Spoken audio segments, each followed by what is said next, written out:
Selamat pagi pemirsa, apa kabar Anda hari ini? Senang sekali kami dapat menjumpai Anda dalam berita Papua hari ini. Saya Yuni Rumbarar beserta tim redaksi telah menyiapkan sejumlah berita menarik dan aktual untuk Anda. Berikut 3 berita utama.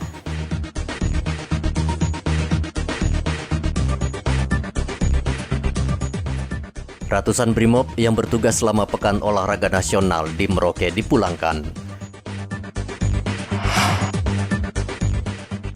Pasca Pekan Olahraga Nasional di Merauke, harga cabai turun.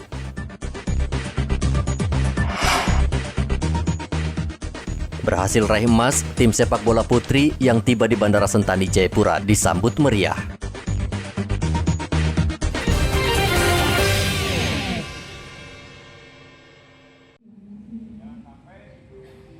Seratus Brimob asal Gorontalo Senin kemarin dipulangkan ke daerah asal usai mengamankan PON di Merauke.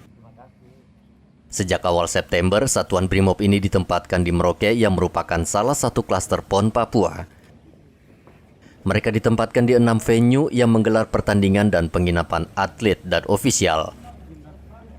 Komandan Brimob Merauke AKP Amizon mengatakan satuannya bertugas dengan mudah karena didukung warga Merauke yang ingin PON berlangsung aman dan lancar. Dan akan mengakhiri tugas BKO dari Kabupaten Merauke.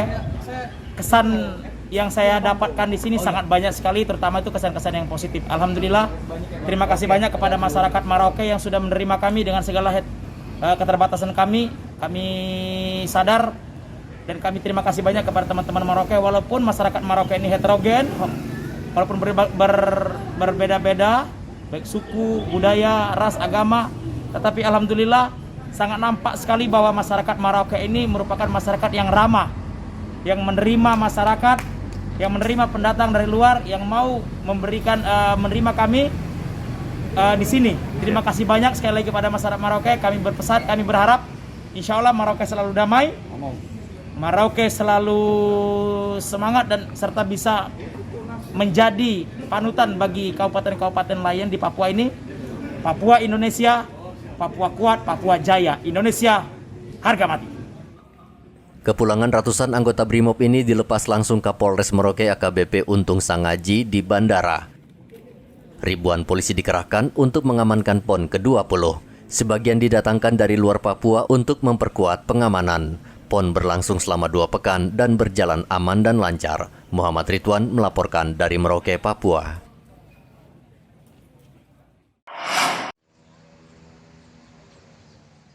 Selama 2 pekan PON ke-20 Papua berlangsung dan berakhir dengan aman. Seluruh atlet berkompetisi tanpa harus khawatir dengan ancaman kelompok teroris bersenjata. Acungan jempol patut diberikan kepada aparat yang bekerja keras mengamankan situasi. Polda Papua mencatat tidak ada kasus besar selama PON sebagaimana yang dikhawatirkan berbagai pihak, kecuali sejumlah protes yang terjadi selama pertandingan, dan itu menurut polisi biasa dan sering terjadi.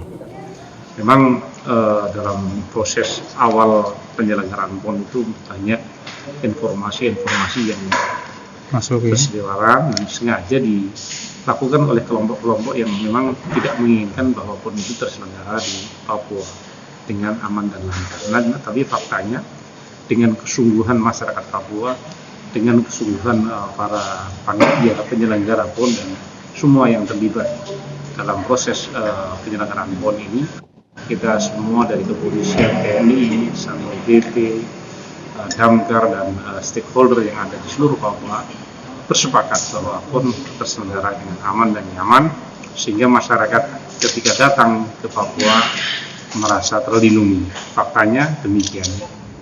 Saat PON, polisi menyiagakan 9.000 personel Brimob dari berbagai daerah. Mereka ditugaskan di 4 klaster PON. Kini satuan Brimob sudah mulai kembali ke daerah masing-masing.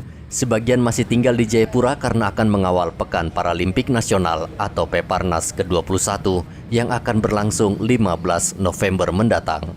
Muhammad Ridwan melaporkan dari Merauke, Papua.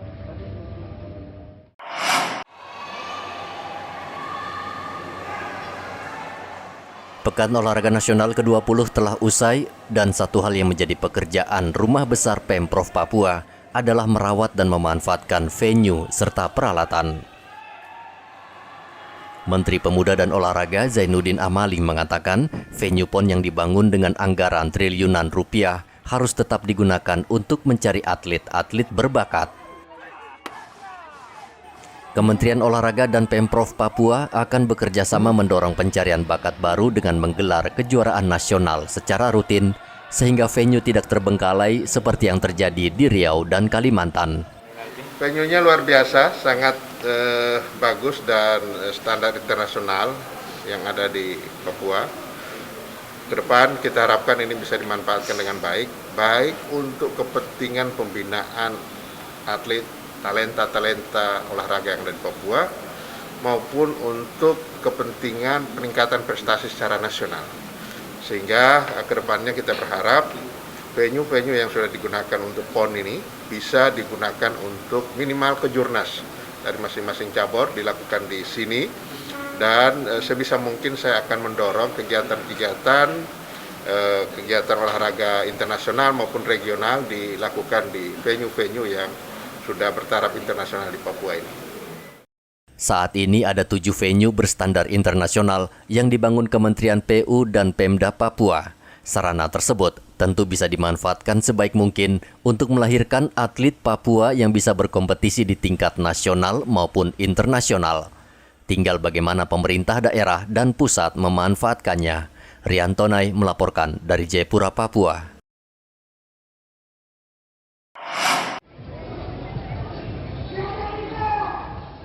Venue bekas penyelenggaraan PON ke-20 merupakan aset yang sangat berharga.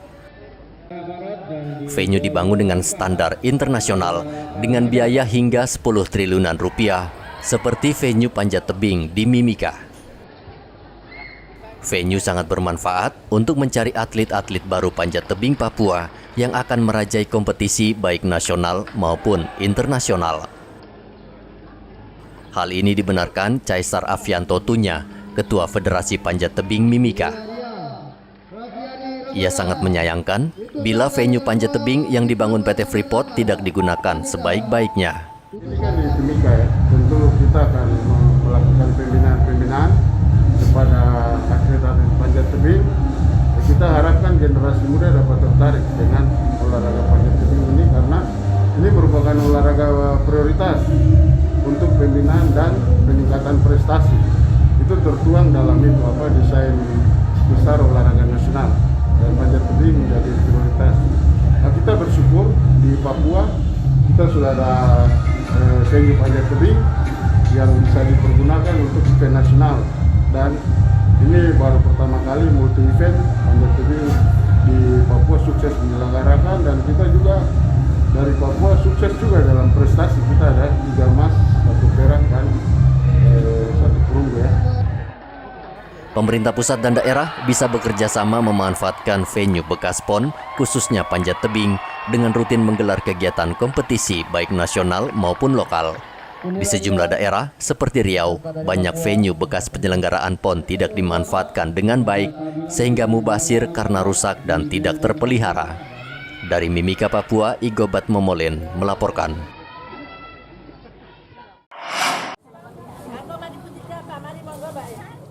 PON ke-20 berakhir dan pesta pun usai.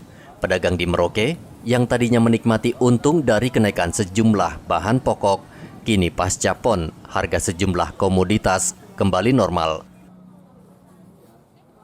Harga cabai misalnya pasca PON kini menurun drastis. Cabai kecil yang biasanya dijual Rp60.000 per kilogram kini menjadi Rp15.000 per kilogram.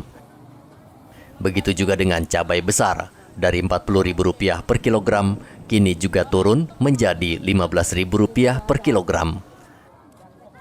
Lombok sekarang 15.000. Tadinya berapa dia? Tadinya 40. Apalagi yang turun, Ibu? Tomat, lombok besar, lombok keriting, semua turun, Pak. Tadinya harga berapa tuh lombok besarnya? Lombok besar biasanya 40, 30. Turun sekarang jadi 15.000. Sayur-sayur juga ya, Ibu? Sayur-sayur sampai berapa sekarang? Sayur juga turun. Turun ya? Iya, sayur semua turun. Rata-rata 2.000 per ikat ya? Iya. Turunnya ya? Iya, rata-rata. Saat PON permintaan memang tinggi, sehingga turut mendongkrak harga sejumlah komoditas pokok. Tidak hanya cabai, harga sayuran yang tadinya naik kini mulai dijual murah. Biasanya harga sayuran per ikat dijual Rp4.000, kini turun menjadi Rp2.000 per ikat. Pasar yang tadinya ikut ramai dengan pengunjung juga perlahan mulai kembali sepi. Muhammad Ridwan melaporkan dari Merauke, Papua.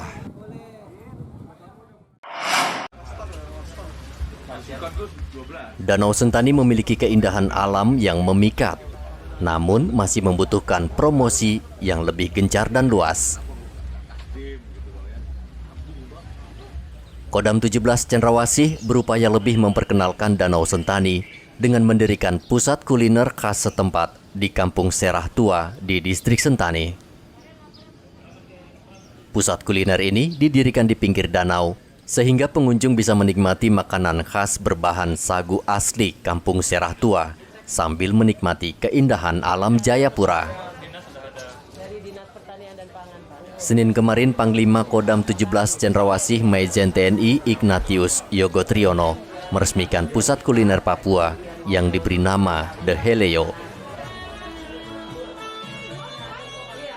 Pangdam berharap pusat kuliner ini tidak hanya mempromosikan Danau Sentani, namun juga menggerakkan perekonomian rakyat berbasis kearifan lokal. Ini inisiasi sudah lama ya, sejak 3 bulan lalu.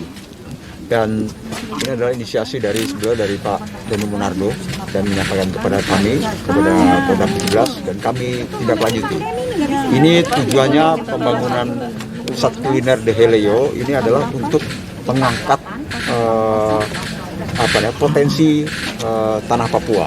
Dalam hal ini bagaimana potensi sagu ada di sini, potensi alam yang sangat indah, sehingga kita padukan di satu tempat ini menjadi pusat kuliner The Heleo untuk mengangkat perekonomian masyarakat lokal. Dengan adanya pusat kuliner ini, kita membawa masyarakat lokal untuk menjajakan, menjual hasil buminya di sini. Pusat olahan kuliner di sini, kemudian ada souvenir khas Papua kita jual di sini, sehingga masyarakat akan tertarik ke sini untuk mengunjungi ini. Jadi seperti yang saya sampaikan tadi, ini adalah one stop shopping, tempat penjualan, tempat pembelian kuliner, juga tempat wisata karena pemandangan yang sangat indah dari Danau Sentani. Itu tujuan utamanya, sehingga kita bangun sini. Kita harapkan ke depan dengan dibangunnya ini, maka kita akan menarik masyarakat lokal untuk menjual di sini, wirausaha, membangun ekonomi mikro dan menengah untuk bisa hidup di wilayah Kampung Sereng. Bupati Kabupaten Jayapura Matius Awaitau berharap pusat kuliner ini juga bisa meningkatkan kesejahteraan rakyat setempat. Secara alami sudah menarik untuk orang datang ke sini. Karena itu pemilihan tempat untuk kuliner di sini sangat tepat. Orang akan menikmati hidangan-hidangan lokal, tetapi juga bisa menikmati pemandangan di sekitar sini. Ini keren ini, luar biasa sini. Upayanya apa Pak kira-kira Pak untuk yang bisa jelas makin bahwa mempromosikan? Ini nanti akan menjadi kerjasama dengan Kodam 17 Cendrawasih dan pemerintah daerah. Ini bukan baru. Dengan Kodam ini kami sudah sekian tahun berjalan dalam membangun ekonomi masyarakat di berbagai tempat. Ini salah satu yang kita saksikan hari ini. Nah, karena itu ini terus akan menjadi mitra yang baik dengan masyarakat, dengan TNI, dengan pemerintah daerah. Ini wujud keterpaduan yang bagus sekali untuk kemajuan Papua ke depan. Kami akan mendukung. Saya datang dengan tim lengkap. Ada kepala-kepala dinas juga ikut yang punya kaitan dengan aktivitas ini, supaya kita gerakan dari pinggiran-pinggiran ada usaha-usaha ini bisa orang menikmati di sini. Baik, bagaimana upaya untuk juga menggerakkan masyarakat lokal Pak? Tadi disebutkan juga ada gerakan untuk bisa menggerakkan mama-mama di sini untuk bisa berjualan sagu. Ini seperti apa spesifiknya Pak? Di berbagai kecamatan di sini itu ada usaha-usaha ekonomi yang masyarakat kerjakan, bukan saja dari sagu tapi dari ubi juga, itu beraneka ubi. Dan mungkin bisa disajikan di sini, terus diolah lagi menjadi apalah. Saya pikir ini sangat unik nanti tempat ini, apalagi sagu, karena rumah sagunya tidak jauh dari sini. juga atas prakasa Pak Doni Monardo kemarin. Dan ini menjadi masa depan Papua, saya yakin, karena tempat ini sangat strategis untuk mendongkrak dan membangkitkan kembali ekonomi masyarakat di Papua, secara khusus di Sentani itu. Kendati PON sudah berakhir, kawasan Kampung Sereh Tua masih ramai dikunjungi wisatawan. Sebagian kontingen tidak ingin terburu-buru pulang karena ingin menikmati Kabupaten Jayapura yang memiliki banyak objek wisata menarik. Hendra melaporkan dari Kabupaten Jayapura, Papua.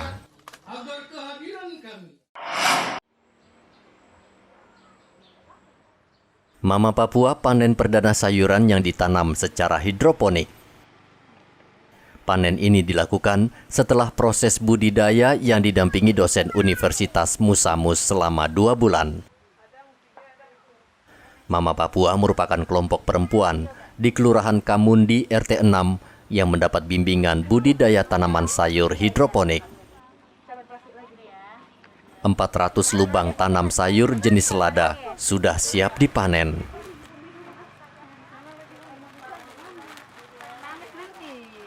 Hasil panen mereka juga langsung laris diborong warga yang datang menyaksikan.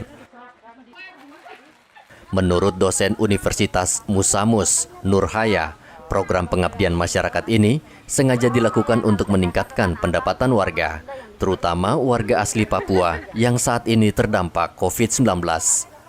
Mereka juga dibantu mulai dari proses perakitan, penanaman, hingga pemasaran sayur hidroponik ini. Hari ini kami melakukan panen perdana sayur hidroponik selada di Kelurahan Kamundu. Dalam program ini kami melatih dan mendampingi para perempuan Papua, mama-mama Papua di Kelurahan Kamundu ini untuk membudidaya sayur secara hidroponik. Setelah sekitar 1 bulan, sekarang ini sudah memasuki tahap panen dan panen perdana telah kami lakukan hari ini. Warga sangat antusias, ya. Utamanya kelompok yang kami dampingi, mereka berpartisipasi secara aktif selama proses ini. Saat ini mereka sudah mampu melakukan budidaya hidroponik secara mandiri. Mereka sudah bisa melakukan pengukuran nutrisi, pH, lalu pemeliharaan sehari-hari sayuran hidroponik ini sudah bisa mereka lakukan secara mandiri. Pendampingan kedepannya akan kami lakukan dengan kunjungan misalnya setiap minggu. Selain itu, kami juga membantu melakukan pemasaran untuk produk hidroponik yang dihasilkan oleh ibu-ibu ini. Warga antusias bercocok tanam secara hidroponik. Menurut mereka, metode ini lebih mudah dan tidak terlalu mengeluarkan tenaga.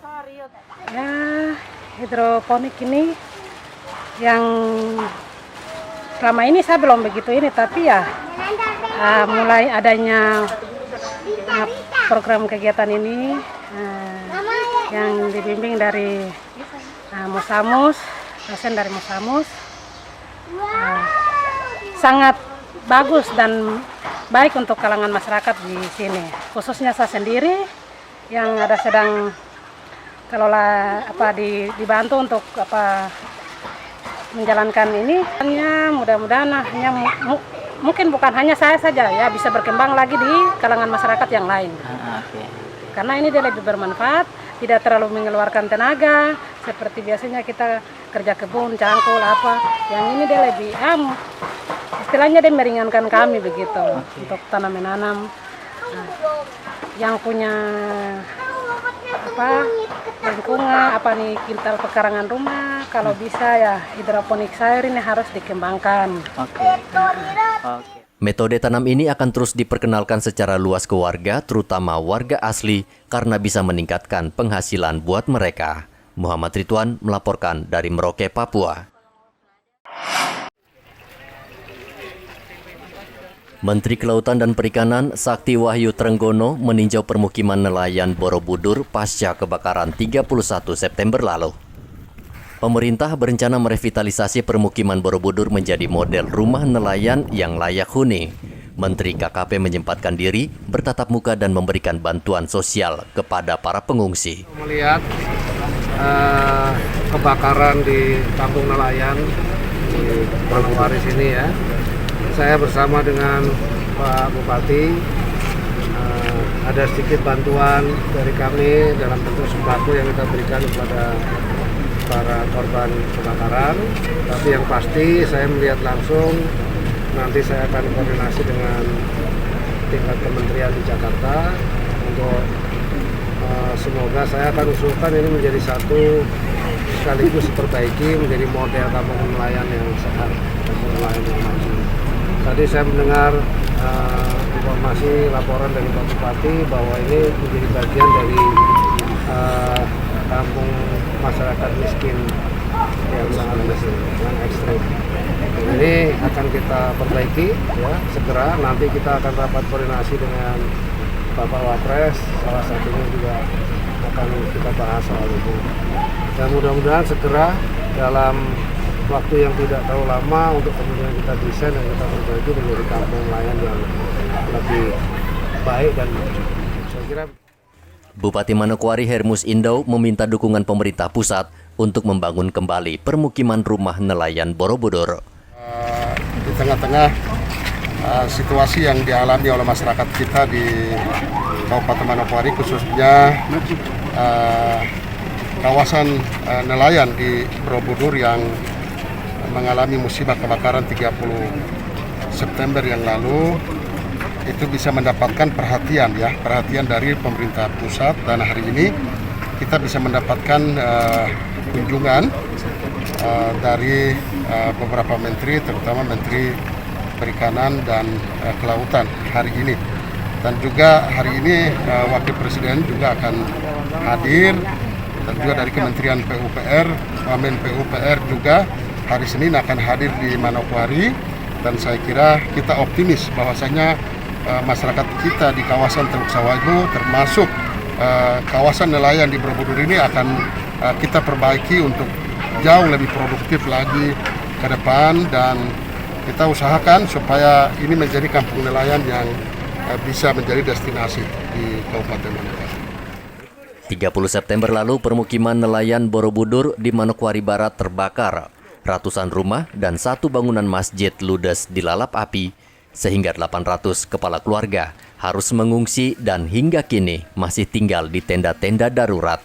James Aisoki melaporkan dari Manokwari, Papua Barat.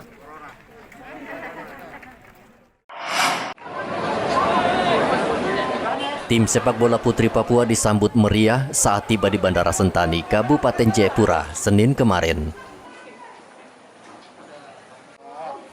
Tim putri Papua berhasil mencetak sejarah baru karena meraih emas untuk pertama kali. Tarian adat asli Sentani menyambut kesebelasan atlet yang datang dari Kabupaten Merauke. Begitu juga orang tua dan keluarga sangat senang ketika melihat putri mereka tiba dengan membawa prestasi membanggakan. Ketua Pemprov PSSI Papua Ben-Hur Tomimano menjemput langsung dan mengapresiasi torehan prestasi atlet tersebut.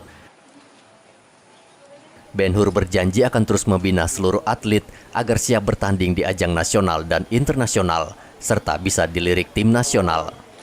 Bola itu ada di Papua, dan berhasilnya Indonesia adalah Papua.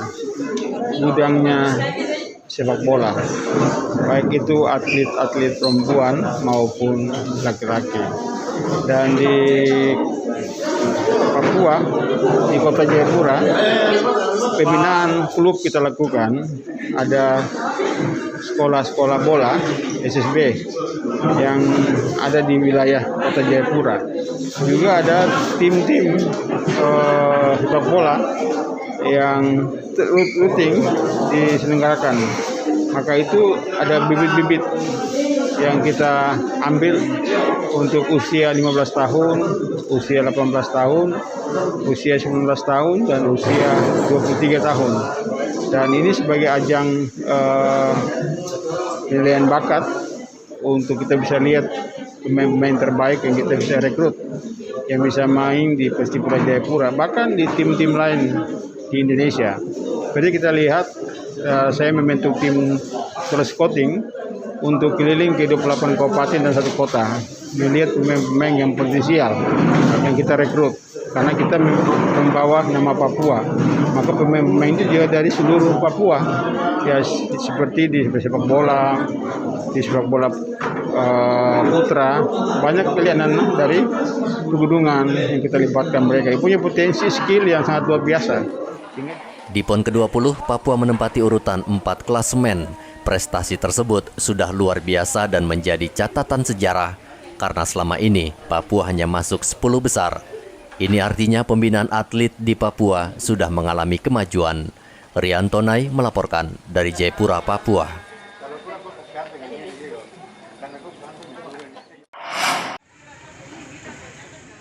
Program vaksinasi terus dipercepat di Merauke. Berbagai cara dilakukan untuk mengajak warga agar mau divaksin. Salah satunya dengan menggratiskan biaya pengurusan SIM C dan SIM A. Cara ini ternyata membuahkan hasil, banyak warga yang akhirnya mau divaksin. Sebelumnya mereka takut karena dipengaruhi isu negatif tentang efek negatif vaksin. Kasat Lantas Polres Merauke AKP Dianovita mengatakan pihaknya harus lebih kreatif untuk menarik warga agar mau divaksin. Kami dari Satuan Lalu Lintas Polres Merauke melaksanakan SIM gratis dalam rangka HUT lalu lintas serta percepatan vaksinasi di Polres Merauke dengan membagi-bagikan SIM gratis A dan C sebanyak 500. Untuk pelaksanaan SIM gratis khusus untuk SIM A sebanyak 150 dan SIM C sebanyak 350. Meski PON ke-20 telah usai, vaksinasi tetap gencar dilakukan aparat kepolisian. Untuk mempermudah, warga yang tidak bisa datang ke gerai bahkan akan didatangi petugas ke rumah-rumah. Saat ini, cakupan vaksinasi di Merauke mencapai 70%. Muhammad Ridwan melaporkan dari Merauke, Papua. Informasi tadi sekaligus menutup jumpa kita dalam Berita Papua hari ini. Saya Yuni Rumbarar dan tim redaksi yang bertugas mengucapkan terima kasih atas kebersamaan Anda. Selamat pagi dan sampai jumpa. Wanyambe.